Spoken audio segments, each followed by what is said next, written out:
You know, there are all these messages that give a sense of like, you don't belong here. And I'm curious, like, what spiritual resources do you offer your people as they're going through times like that? Where do they find hope? How do they navigate through the difficulties that come with being a part of a society, but not really? How do you navigate that as a spiritual leader? The first thing we teach our community is forgiveness, the quality of forgiveness.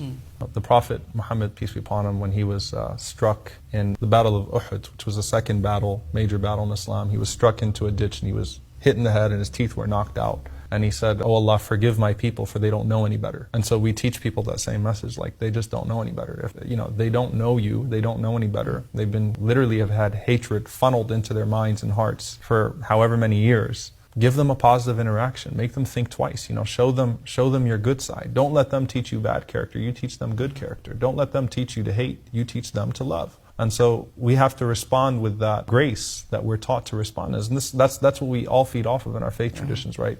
Grace. Respond to evil with grace. And look, the way that Muslims are treated now, especially Muslim women, literally, many of them literally wearing their faith on their heads, right? The way that they're treated, it's a daily thing now. You're flipped off on the highway, you're run off the road, you're yelled at Walmart, your waitress treats you like garbage. Your professor is discriminating against you. The dirty looks, it's become part of our daily life here. And what we have to do is not let that make us negative, but instead we have to rise to the challenge. And the challenge is, can your heart expand enough to where you can respond to all that negativity with something positive and with mercy and with love?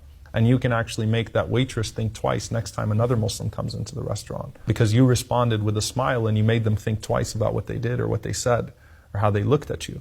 The greatest challenge is that our kids, a lot of Muslim kids have asked their parents, are we going to get kicked out? Or because you can imagine what damage it does to the psyche of a child that's going to the mosque and seeing people holding big guns outside and chanting "go back home" and yelling terrible things at them. It's an uphill battle, but we'll get through it. And it's not the first time it's happened in America. It's our turn. I hope that this will be a learning experience. It'll be an opportunity for us. We'll be in a better place after this is all done. Hopefully it won't take long. And hopefully we'll be in a place where we can help other people that are being discriminated against as well.